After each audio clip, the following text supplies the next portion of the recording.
살면서 단 한 번이라도, 어쩌면 지금 이 순간 온 마음을 다해 믿었던 사람의 날카로운 말이나 행동에 세상이 통째로 무너져 내리는 듯한 경험을 해보신 적이 있으실 겁니다. 어제까지 나와 따뜻한 눈을 맞추며 웃던 그 얼굴이 오늘은 어찌하여 이토록 차갑고 낯선 타인의 얼굴이 되어 있습니까? 세상 누구보다 내 편일 거라, 내 마지막 비밀을 지켜줄 거라 믿었던 그 사람이 어찌하여 내 등 뒤 가장 깊은 곳에 이토록 서늘한 비수를 꽂는단 말입니까? 고요한 밤, 잠들지 못하고 뒤척일 때면 방 안의 모든 사물이 나를 비우는 것만 같습니다. 째깍거리는 시계 소리는 마치 나의 어리석음을 꾸짖는 소리 같고, 창백한 달빛은 나의 초라한 마음을 속속들이 비추는 것 같아 몸서리치게 됩니다. 수천 번, 수만 번 닳고 닳도록 되뇌었을 겁니다. 어떻게 나에게 이럴 수 있을까? 대체 어디서부터 잘못된 걸까? 내가 얼마나 어리석고 순진했던 걸까? 온몸의 피가 머리끝까지 차갑게 솟구치는 듯한 분노와 함께 마음 가장 깊은 곳에서는 시커먼 복수심이 독버섯처럼 무섭게 자라납니다.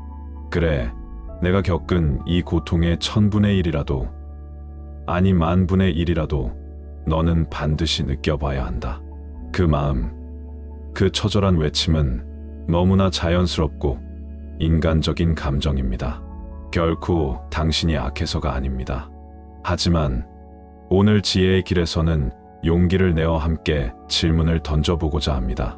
그 활활 타오르는 복수심이 과연 상처 입은 나를 구원해 줄 수 있을까요? 그 불길로 상대방을 태우기 전에 혹시 나의 영혼이 먼저 한 줌의 재가 되고 있는 것은 아닐까요? 나를 배신한 그 사람보다 내 안에서 밤낮 없이 불타오르는 이 증오심이야말로 지금 이 순간 나를 더 깊고 어두운 지옥으로 끌고 가고 있는 것은 아닐까요? 오늘 이 이야기는 그저 모든 것을 용서하라는 막연하고 착한 교훈이 아닙니다. 복수보다 훨씬 더 통쾌하고 완전하며 궁극적으로 쇠사슬에 묶인 나 자신을 해방시키는 더 높은 차원의 지혜에 대한 이야기입니다. 먼 옛날 부처님께서 제자들에게 고통의 본질을 설명하시며 독화슬의 비유를 드셨습니다. 어떤 사람이 햇살 눈부신 길을 가다가 어디선가 날아온 독화살을 맞았습니다. 극심한 고통 속에 쓰러진 그에게 마을의 의원이 급히 달려와 말했습니다. 움직이지 마시오. 지금 당장 이 화살을 뽑고 독을 해독해야만 살 수 있습니다. 하지만 화살을 맞은 사람은 고통 속에서도 의원의 손을 뿌리치며 이렇게 말합니다. 잠깐, 이 화살을 뽑기 전에 나는 몇 가지를 반드시 알아야만 하겠소. 나를 쏜 자가 누구인지, 그 자의 이름과 신분은 무엇이고, 키는 크던지 작던지, 피부는 희던지 검던지, 나를 쏜 활은 물소 뼈로 만든 것인지 대나무로 만든 것인지, 화살의 깃털은 독수리의 깃털인지 공작의 깃털이었는지, 그 모든 것을 소상히 알기 전에는 결코 이 화살을 뽑을 수 없소. 부처님께서 슬픈 눈으로 제자들에게 물으셨습니다. 사랑하는 제자들이여, 이 어리석은 사람은 과연 그 모든 질문의 답을 들을 수 있겠느냐? 제자들이 고개를 저으며 답했습니다. 아닙니다. 위대하신 스승님, 그는 그 어떤 답도 듣기 전에 온몸에 독이 퍼져 고통스럽게 죽게 될 것입니다. 여러분, 귀를 기울여 보십시오. 믿었던 사람에게 배신을 당한 지금 우리의 모습이 바로 이 독화살을 맞은 사람과 너무나도 똑같지 않습니까? 배신이라는 차갑고 날카로운 첫 번째 화살은 이미 내 가슴에 깊이 박혔습니다. 그 고통은 피할 수 없는 현실입니다. 피가 흐르고 마음이 찢어집니다. 하지만 우리는 지금 무엇을 하고 있습니까? 가장 시급한 일은 피를 먹게 하고 독을 빼내는 일임에도 불구하고 왜 나를 쏘았는가? 어떻게 나에게 그럴 수가 있는가? 그때 그 말은 진심이었나? 하고 끝없는 질문을 던지며 정작 내 온몸으로 퍼져나가고 있는 증오라는 맹독을 방치하고 있습니다. 거기서 그치지 않습니다. 우리는 스스로에게 두 번째 화살, 세 번째 화살을 계속해서 쏘아댑니다. 밤새 그 사람과의 기억을 되감아보며 가슴을 치는 것이 두 번째 화살입니다. 주변 사람들에게 나의 억울함을 토로하며 상처를 몇 번이고 다시 헤집는 것이 세 번째 화살입니다. 그의 SNS를 들여다보며 저주를 퍼붓는 것이 네 번째 화살입니다. 첫 번째 화살은 그가 쏘았지만 두 번째, 세 번째, 네 번째 화살은 분명히 내가 나에게 쏘고 있는 것입니다.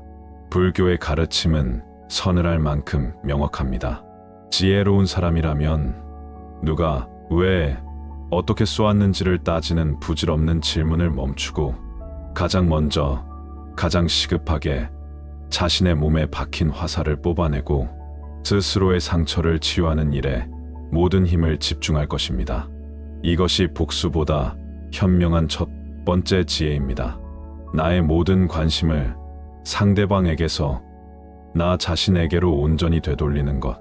그의 잘못을 밤낮으로 곱씹는 데 쓰던 그 소중한 에너지를 상처 입고 울고 있는 내 마음을 보듬어 주는 데 쓰는 것입니다. 이 깊고 장엄한 지혜는 동서고금을 막론하고 모든 현인들이 공통적으로 이야기하는 바이기도 합니다. 고대 로마 제국의 가장 현명한 황제로 칭송받는 마르쿠스 아우렐리우스. 그는 차가운 게르만족의 전선에서 수많은 정적들의 배신과 위협 속에서 매일 밤을 보냈습니다. 그는 꺼져가는 등불 아래 자신만을 위한 비밀스러운 일기장에 복수의 계획이 아닌 마음의 평화를 지키는 글을 남겼습니다. 최고의 복수는 당신에게 상처를 준 사람과 같아지지 않는 것이다. 잠시 눈을 감고 이 문장을 음미해 보십시오. 증오와 복수심에 우리의 마음이 불탈 때 우리의 얼굴은 과연 누구를 닮아갑니까? 바로 나에게 씻을 수 없는 상처를 준 바로 그 사람의 일그러진 얼굴을 닮아갑니다. 그의 비열함 때문에 나의 인격이 똑같이 비열해지고 그의 거짓됨 때문에 나의 마음에 똑같이 어둠과 의심이 깃들게 됩니다. 그가 휘두른 칼에 베이는 것도 억울한데 내 영혼마저 그의 모습으로 물들게 내버려 두는 것이야말로 가장 완벽하고 처참한 패배입니다. 진정한 승리는 그를 파멸시키는 것이 아닙니다. 진정한 승리는 그 어떤 외부의 공격에도 불구하고 나의 내면에 있는 고귀함과 자비심 그리고 평온함을 잃지 않는 것입니다. 그것만이 그에게 보여줄 수 있는 가장 강력하고 품위 있는 대답입니다. 결국 부처님의 독화살의 비유와 로마 황제의 최고의 복수는 같은 곳을 가리킵니다. 진정한 싸움터는 나를 배신한 그 사람이 있는 바깥 세상이 아니라 바로 지금 고통과 증오로 신음하고 있는 나의 마음속이라는 것. 우리가 구출해야 할 단 한 사람은 증오의 불길 속에서 길을 잃고 울고 있는 바로 나 자신이라는 것입니다. 그렇다면 이 마음의 독화살을 어떻게 뽑아낼 수 있겠습니까? 그 독을 어떻게 씻어낼 수 있겠습니까? 그 해독제는 바로 자비입니다. 하지만 이때의 자비는 감히 상대방을 용서하라는 무책임한 말이 아닙니다. 그럴 힘도 그럴 이유도 지금 우리에겐 없습니다. 여기서 말하는 자비는 오직 단 한 사람, 차가운 바닥에 쓰러져 독화살을 맞고 신음하고 있는 세상에서 가장 가엾은 존재인 나 자신을 향한 자비입니다. 나의 상처를 내가 직접 보듬어주는 것입니다. 믿었던 친구에게 평생 모은 돈을 사기당한 현수 씨의 이야기를 해드리겠습니다. 그는 친구에 대한 배신감과 자신의 어리석음에 대한 분노로 매일 밤술 없이는 잠을 이룰 수 없었습니다.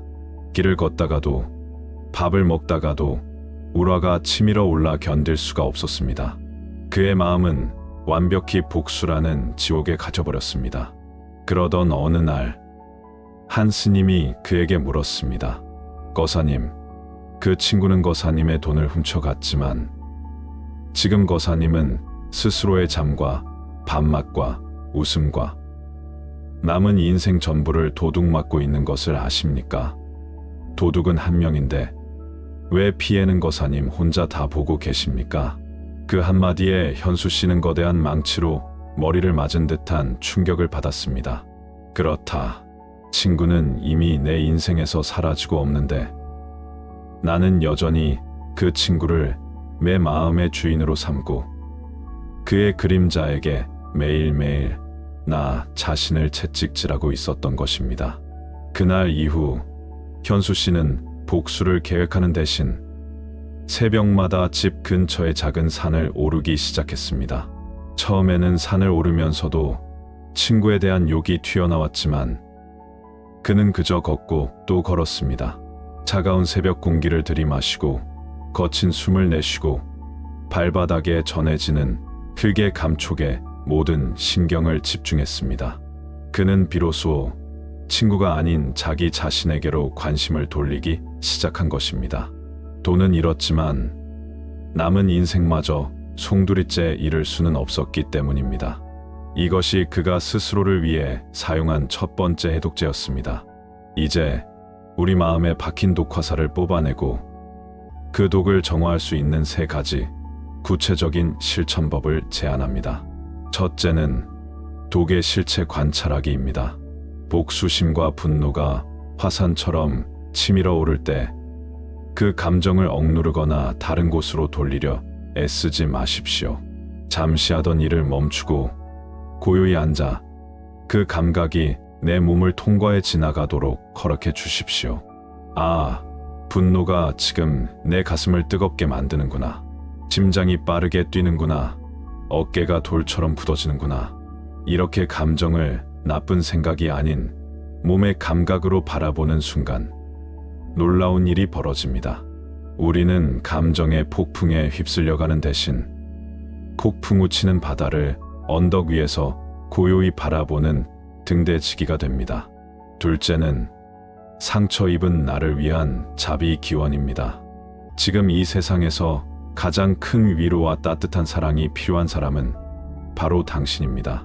조용한 곳에서 혹은 잠들기 전 당신의 손을 가만히 가슴에 얹어 보십시오. 그리고 아주 어린 시절 상처 입고 울고 있는 어린 날의 나를 보듬어 주듯 지금의 나에게 다정하게 속삭여 주십시오. 이토록 아팠구나. 정말 많이 힘들었겠구나. 괜찮다. 이제 괜찮다. 너의 잘못이 아니란다. 부디 나의 이 지독한 고통이 점차 가라앉기를. 부디 나의 상처 입은 마음에 평화가 깃들기를. 이 자기 연민의 시간은 상처에 바르는 세상에서 가장 따뜻하고 후과적인 연고가 되어줄 것입니다. 셋째는 카르마의 끈을 놓아주는 선언입니다. 복수는 나와 그 사람을 보이지 않는 업의 쇠사슬로 다음 생까지 꽁꽁 묶는 행위입니다. 그를 내 마음에서 놓아주는 것은 사실 나 자신을 그 쇠사슬에서 풀어주는 것입니다. 혼자 있는 공간에서 그 사람의 모습을 마음속에 떠올리십시오. 그리고 조용히 그러나 우주의 모든 기운을 모아 단호하게 선언하는 겁니다. 당신이 지은 업은 이제 온전히 당신의 몫입니다. 나는 더 이상 당신의 무거운 짐을 함께 지지 않겠습니다. 나는 나의 길을 갑니다. 나는 이제 당신에게서 자유롭습니다. 이 선언은 지긋지긋한 악연의 고리를 끊어내고 내 영혼의 독립을 선포하는 가장 강력하고 신성한 의식입니다. 배신이라는 첫 번째 화살은 이미 당신의 가슴에 박혔습니다. 그 상처와 고통은 진짜입니다. 결코 없었던 일이 될 수 없습니다. 하지만 복수라는 두 번째 화살은 아직 당신의 손에 들려 있습니다. 그 화살 끝에는 증오라는 맹독이 서늘하게 묻어 있습니다. 그 화살을 스스로의 심장을 향해 쏠 것인지 아니면 조용히 땅에 내려놓을 것인지 그것은 이제 온전히 당신의 선택입니다. 부디 당신의 가슴에 박힌 원망의 화살을 당신 스스로의 자비로운 손으로 뽑아내시기를. 부디 복수의 지옥불에서 한 걸음 한 걸음 걸어 나와 용서라는 고요하고 따스한 빛 속으로 들어서는 당신이기를. 당신의 가장 깊었던 상처가 마침내 당신을 구원하는 가장 위대한 지혜의 꽃으로 피어나기를 지혜의 길이 간절히 축원합니다.